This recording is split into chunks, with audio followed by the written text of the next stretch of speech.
नमस्कार, आप देख रहे हैं बंसल न्यूज़ और मैं हूं शैलेंद्र। बातों बातों में, जी हाँ, यही नाम है हमारे इस कार्यक्रम में जिसमें हम आपके साथ उपस्थित हैं। साथियों, इस कार्यक्रम में हम आपको ऐसी शख्सियतों से मिलाते हैं जो काम कर रहे हैं मिशन डिफरेंस के तहत। मिशन डिफरेंस यानी जो कुछ अलग हटकर काम कर रहे हैं। और आज हमारे साथ ऐसी ही एक शख्सियत हैं मिस्टर RG सोनी, जिनकी ये किताब आई है राम वन गमन पथ। तो आज हम उस पथ के बारे में बात करते हैं। लोग ये तो बहुत बात करते हैं कि राम के पथ पर चलना चाहिए, लेकिन आज हम उस पथ की बात कर रहे हैं जिस पर राम चले थे। तो RG सोनी 1982 बैच के IFS अधिकारी हैं। पूरा जीवन इन्होंने भारतीय वन सेवा को दिया है। मध्य प्रदेश और छत्तीसगढ़ के उन इलाकों में पदस्थ रहे हैं जहां राम वन गमन पथ से जहां जिन स्थानों का संबंध रहा है। तो जीवन भर इन्होंने शोध किया है और उसके बाद ये 30-40 साल के शोध के बाद ये किताब आई है। तो बातचीत शुरू करने से पहले सबसे पहले मैं आपको ये किताब दिखाना चाहूँगा सोनी जी की, राम वन गमन पथ। तो इसका देखिए आप पहला पेज, जो कवर पेज है सामने का, उसमें आपको श्री रामचंद्र जी, लक्ष्मण जी और माता सीता दिख रही होंगी जो कच्ची पगडंडी पर जंगल में जा रहे हैं।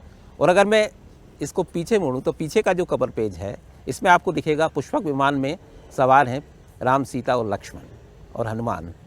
तो यही इस कहानी का लब्बो-लुआब है, इस किताब का लब्बो-लुआब है। मैं अब सोनी जी से ही बात करना चाहूँगा। सबसे पहला सवाल तो सोनी जी है कि इसका मकसद क्या है, इस किताब को लिखने का मकसद क्या है? मैं क्योंकि जितनी किताब मैंने ये पढ़ी है इसमें मेरे को आस्था से ज़्यादा शोध दिखता है। तो इसका आपका मकसद क्या रहा है इसको?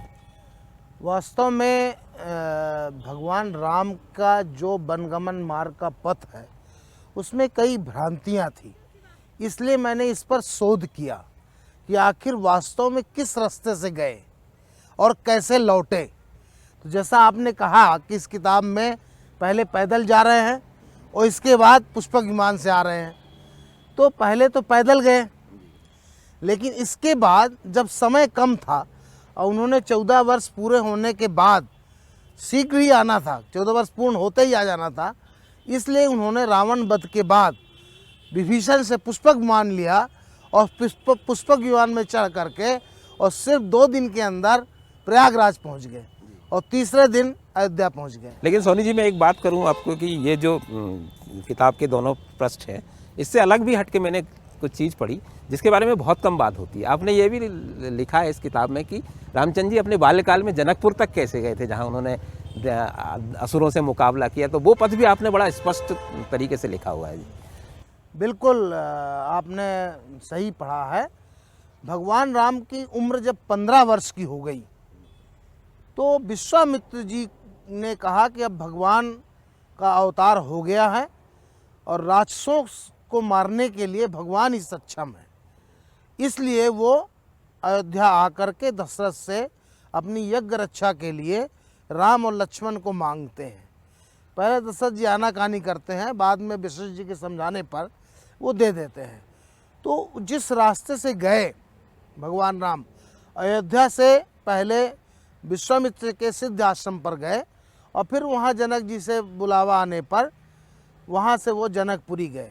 तो ये मार्ग भी जानना बहुत ज़रूरी है। अच्छा, इसमें मैंने और चीज़ देखी है, जैसे आपने बड़ा स्पष्ट अक्षांश, देशांश, गूगल मैप का यूज़ किया है। तो ये कॉन्सेप्ट आपके दिमाग में कैसे आया था? दरअसल जब हम ये सोचते हैं कि भगवान राम जिस रास्ते से गए थे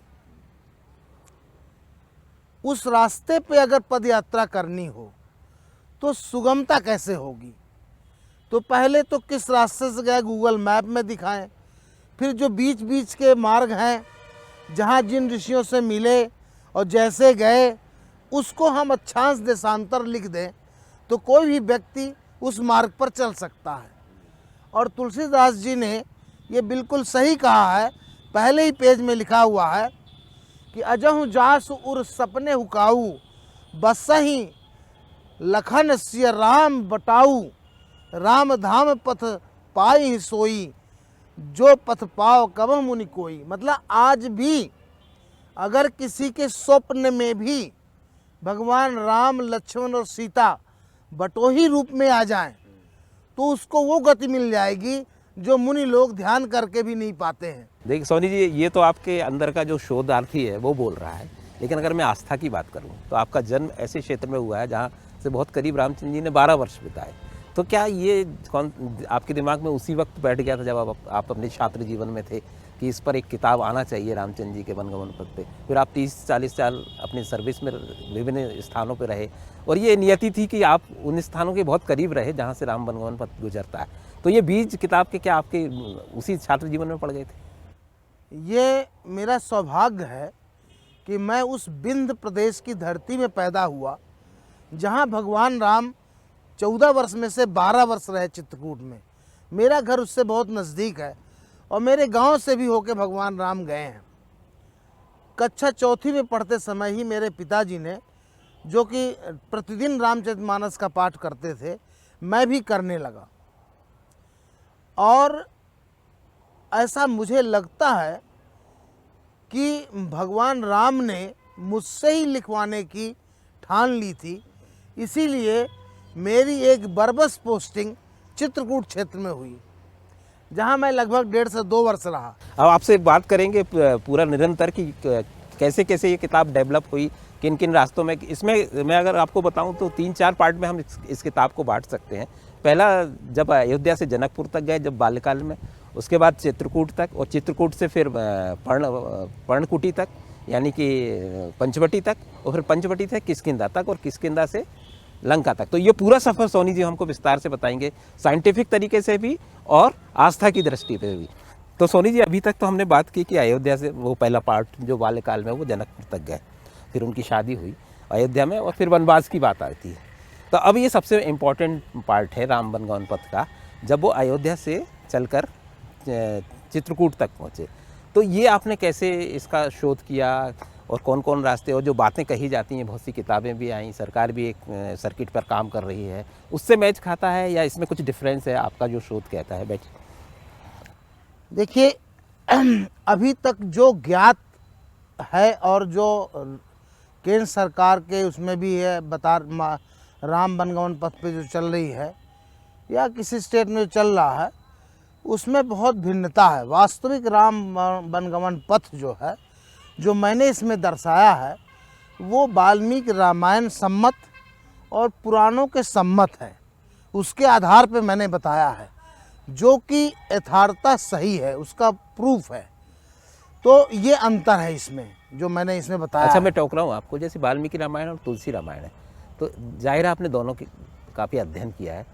तो जो भौगोलिक निशानियाँ हैं, जो फ्लोरा और फोना जिसकी आपकी भाषा में जो बोलते हैं, वनस्पति और जीव और भौगोलिक परिस्थितियाँ, ये इसका रेफरेंस ज़्यादा तुलसी रामायण में मिलता है या वाल्मीकि रामायण? देखिए, रामचरितमानस चूँकि काव्यात्मक ढंग से लिखी गई है, तो वो ज्योग्राफी और डिस्टेंस उतने अच्छे से नहीं आए हैं।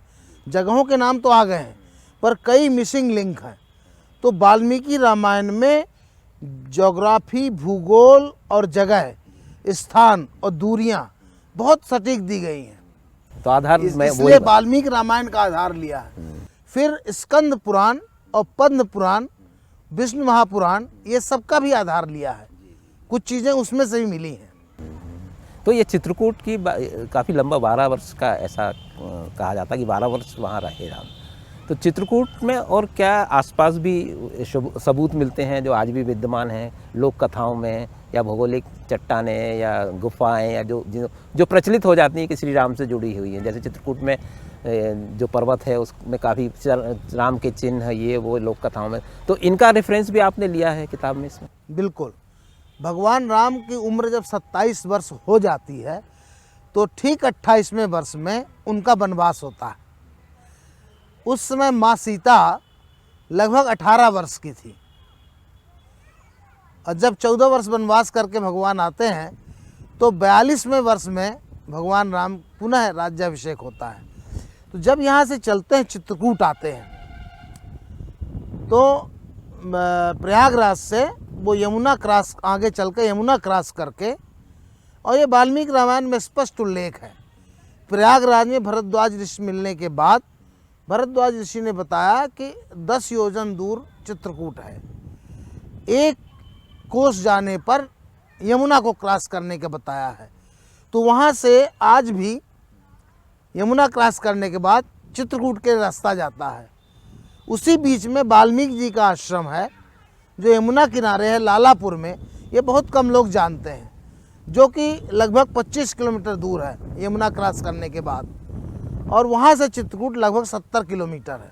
अच्छा सोनी जी, क्या है चित्रकूट के बारे में तो लगभग सभी विद्वान या जो पुरानी किताबें लिखी गई वहाँ तक तो लोग एक मत रहते हैं लगभग, लेकिन चित्रकूट से फिर दो धाराएं बढ़ जाती हैं। एक तो छत्तीसगढ़ के सोनत होते हुए पूरा छत्तीसगढ़ क्रॉस करने की बात है, दूसरा अमरकंटक आने की बात है, तो इसमें क्या सच है? दरअसल क्या है कि देखिए, चित्रकूट तक की जो बात है तो गोस्वामी तुलसीदास जी ने बहुत अच्छे तरीके से लिखा और सब लोग जानते हैं, क्योंकि हिंदी में थी, अधिकांश लोग उसी को पढ़े हैं।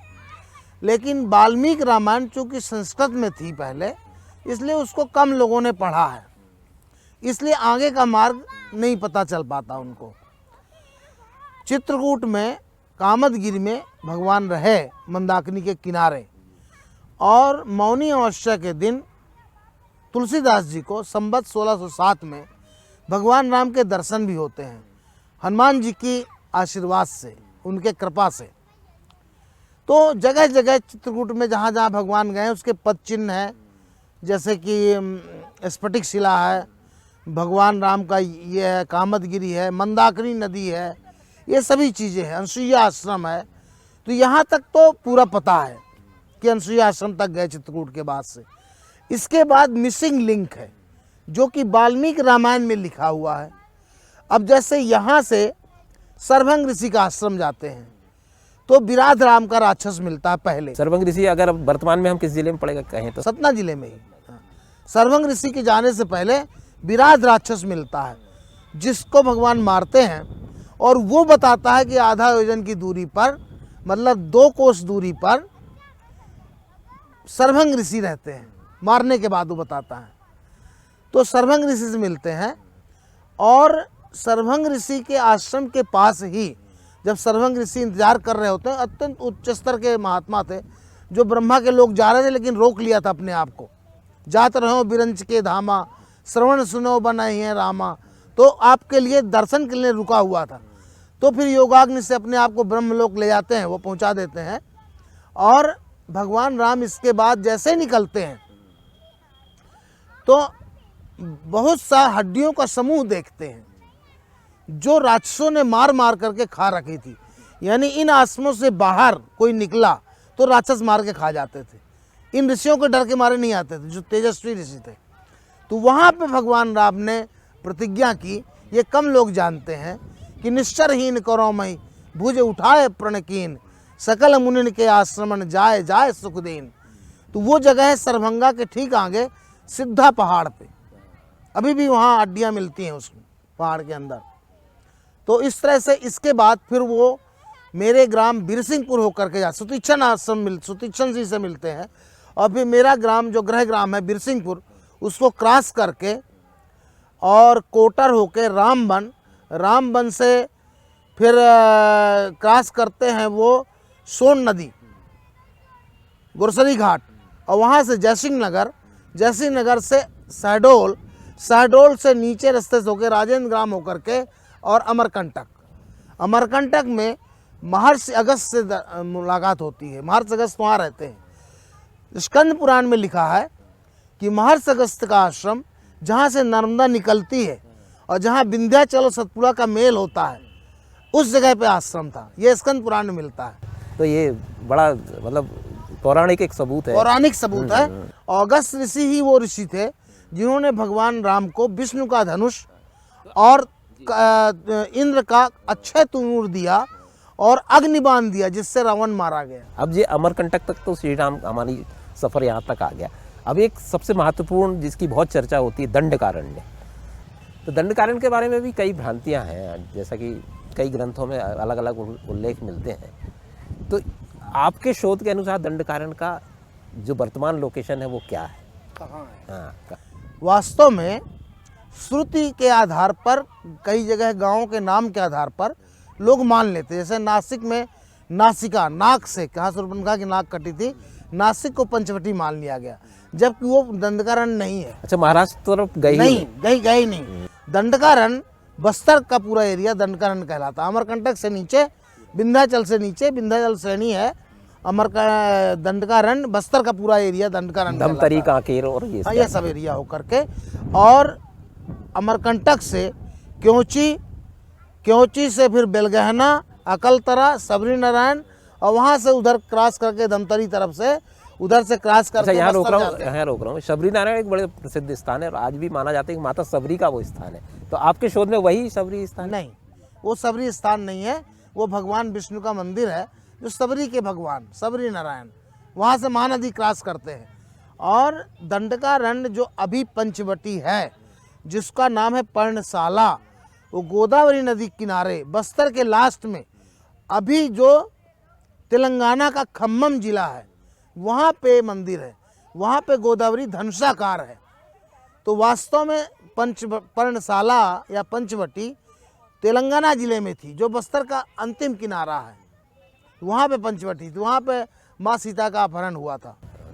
तो ये नासिक वाली पंचवटी, ये उल्लेख कोई शोध? ये नासिक नाम से मान लिया गया, अच्छा। जबकि उस तरफ से जाने का कोई औचित्य नहीं है। अच्छा, जैसे पंचवटी में माता सीता का अपहरण हुआ, उसके बाद किस तरफ मूव करते हैं श्री राम? अब देखिए, अगर नासिक से होता तो वो कहते हैं भद्राचलम गए, तो भद्राचलम क्यों जाएंगे उल्टा?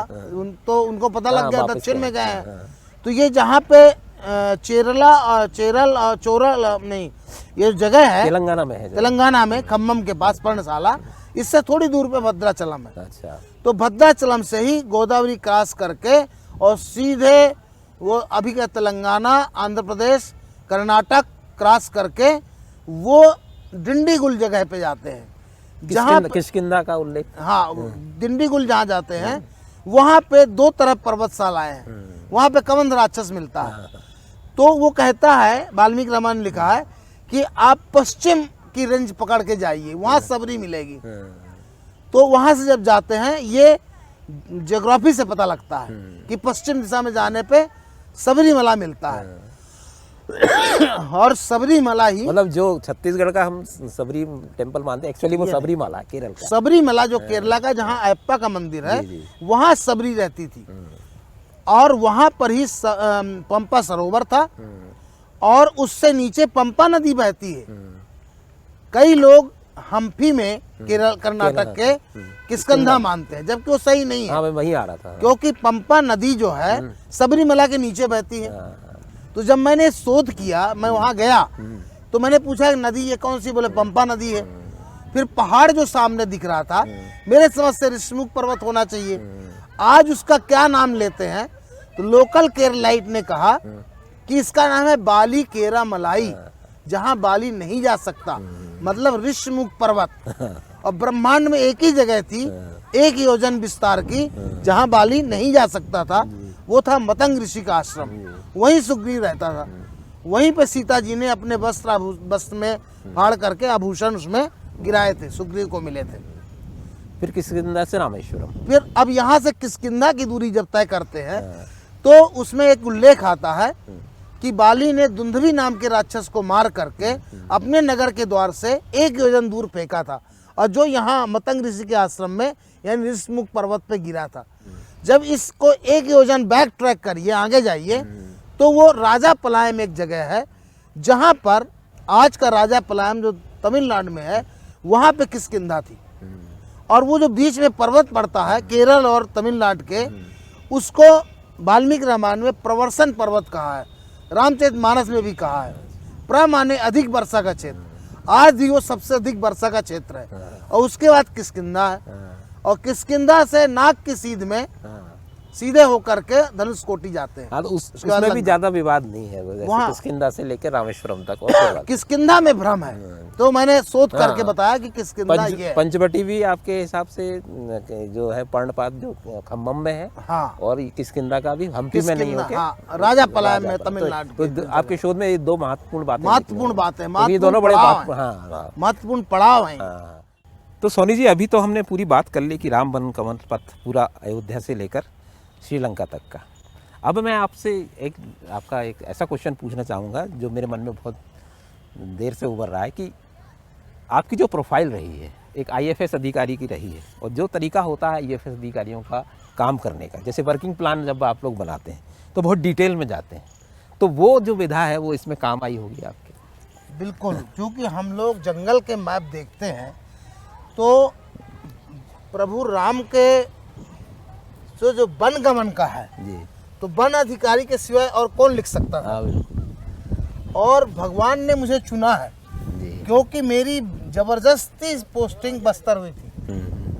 मेरी पोस्टिंग मेरे बगैर चाहे ही बस्तर की गई, और जब मैं वहाँ देखा तो मुझे पर्णशाला मिली, तब मेरा ये जागृत हुआ कि आखिर यहाँ कैसे आए। जी तो इसके फिर मैं, चूँकि मैं अमरकंटक के पास भी डीएफओ रहा हूँ, जी जी तो इसलिए फिर मैंने शोध शुरू की वाल्मीकि रामायण लेके। जी इसी तरह से सबरीमाला भी मैं अपने काम के सिलसिले में ही गया था, वाइल्ड लाइफ के उसमें टूर में, जहाँ से मुझे बरबस भगवान ने बताया कि ये वृषमुख पर्वत है, ये सबरी का स्थान है। तो ऐसा लगता है जैसे मेरी डेस्टिनी थी कि मैं राम वनगमन पथ को लिखूं। मुझे भगवान ने समय समय पे बताया कि ये जगह है, वरना इसको लिखना बहुत कठिन था। अच्छा सोनी जी, मैं आपको जितना जानता हूँ कि आपने किताब तो लिख ली है, बड़ी महत्वपूर्ण किताब है आपकी, लेकिन मुझे नहीं लगता कि आप यहाँ पर रुकेंगे। आपका मकसद कुछ और है, क्योंकि जो राम वनगमन पथ सर्किट की बात होती है, उसको पर्यटन से जोड़े जाने की बात होती है, जैसे नर्मदा परिक्रमा होती है, क्या आप इस दिशा में कोई प्रयास करेंगे कि अब ऐसी कोई चीज़ राम वनगमन पथ पर शुरू हो? उस सबसे पहले आपको कन्विंस करना पड़ेगा, गवर्नमेंट है, विभिन्न सामाजिक संगठन है, धार्मिक संगठन है, तो आपका आगे का कदम क्या होगा अब इस किताब के लिए? मेरा ये दिली इच्छा है जी कि राम वनगमन का जो रास्ता है अयोध्या से लंका तक, लोग पदयात्रा करें और वो अनुभूति प्राप्त करें जिस कंटक के रास्ते से भगवान राम गए थे। और जब उस रास्ते से चलेंगे तो स्वप्न में भगवान राम जरूर आएंगे, चलते समय भगवान राम आएंगे। तो जो जैसा तुलसीदास जी ने कहा था, अगर स्वप्न में ही भगवान राम बटोही रूप में आ जाएं तो हमारा भवसागर से पार हो जाएंगे। तो उस रास्ते पे चलने का बहुत धार्मिक महत्व है, क्योंकि तुलसीदास जी ने बड़े अच्छे से लिखा है कि वो गांव धन्य है, वो मार्ग धन्य है जिसको, और किन पुण्यवान लोगों ने उसको बसाया होगा जहाँ से भगवान राम चले। और यही असल कहानी है इस किताब की। श्रद्धा और शोध दोनों इसमें आपको नजर आएंगे। बेहद सरल भाषा में लिखी गई किताब है। रामायण, वाल्मीकि रामायण, तुलसी रामायण और जितने भी रामायण से संबंधित ग्रंथ हैं, सबका अध्ययन किया गया है। सैटेलाइट पिक्चर्स का यूज़ किया गया है, मैप बाकायदा दिए गए हैं, फ्लोरा यानी उस क्षेत्र की वनस्पति के बारे में बताया गया है, वन्य जीवों के बारे में बताया गया है। तो इससे ज़्यादा शोधपरक किताब राम वनगमन पथ पर शायद आपको नहीं मिल पाएगी। तो मैं अब जरूर सजेस्ट करूँगा कि ये किताब आप लोग एक बार ज़रूर पढ़िए, राम वनगमन पथ का। और सोनी जी, बहुत बहुत धन्यवाद हमारे चैनल को टाइम देने के लिए और इतनी आस्था और शोध से भरी हुई एक पूरी बात करने के लिए। बहुत बहुत धन्यवाद। धन्यवाद, बहुत बहुत धन्यवाद आपका।